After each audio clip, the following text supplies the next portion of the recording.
মহিলারা পেশাব পায়খানা করার পর ঢিলা কুলুপ ব্যবহার করার বিধান কি? ইসলাম এমন একটি জীবন ব্যবস্থার নাম যেখানে প্রশ্ন করলে এমন কোনো বিষয় নাই যে উত্তর পাওয়া যায় না। আল্লাহ সুবহানাহু ওয়া তাআলা আমাদেরকে সৃষ্টি করেছেন তার গোলামি করার জন্য, তার ইবাদত করার জন্য, আর ইবাদতের পদ্ধতিগুলা শিক্ষা দিয়েছেন নবী মুহাম্মদ সাল্লাল্লাহু আলাইহি ওয়াসাল্লাম। আমরা যদি আল্লাহ রাসূল সাল্লাল্লাহু আলাইহি ওয়াসাল্লামের পদ্ধতিতে প্রস্রাব পায়খানা করার নিয়মটা জানি, তাহলে পরে আমাদের কাছে ক্লিয়ার হবে। আল্লাহ রাসূল সাল্লাল্লাহু আলাইহি ওয়াসাল্লাম তিনি বলেছেন, তোমরা প্রস্রাব পায়খানা করো সংগোপনে, যাতে মানুষ জানতে না পারে বা বুঝতে না পারে, যতটা সংগোপনে করা। সেকেন্ড, রাসূল সাল্লাল্লাহু আলাইহি ওয়াসাল্লাম তিনি ইস্তেনজা করার পরে পানি দিয়ে পরিষ্কার পরিচ্ছন্নতা লাভ করতেন। যদি পানি না থাকে সেই ক্ষেত্রে ঢিলা কলুপ বা টিস্যু ব্যবহার করা যায়। পানি থাকলে পানি দিয়েই ইস্তেনজা কাজ সম্পাদন করাটাই হাদিস সম্মত উত্তম হবে। থার্ড পয়েন্ট, রাসূল সাল্লাল্লাহু আলাইহি ওয়াসাল্লাম কখনো কি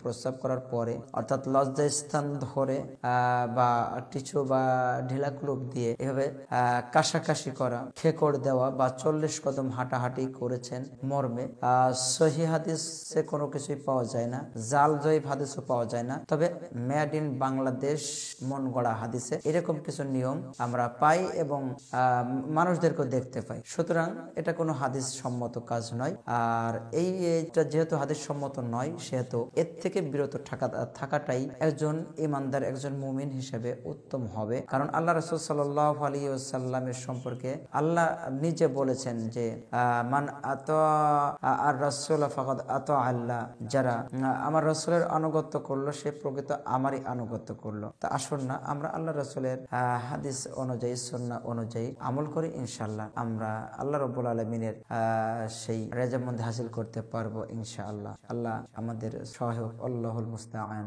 আসসালামু আলাইকুম ওয়া রাহমাতুল্লাহ। তোমরা যা জানো না তা তোমরা জেনে নাও। আল্লাহ সুবহানাহু ওয়া তাআলা এই মর্মে বলেছেন, ফাসআলু আহলা যিকরি ইন কুনতুম লা তা'লামুন।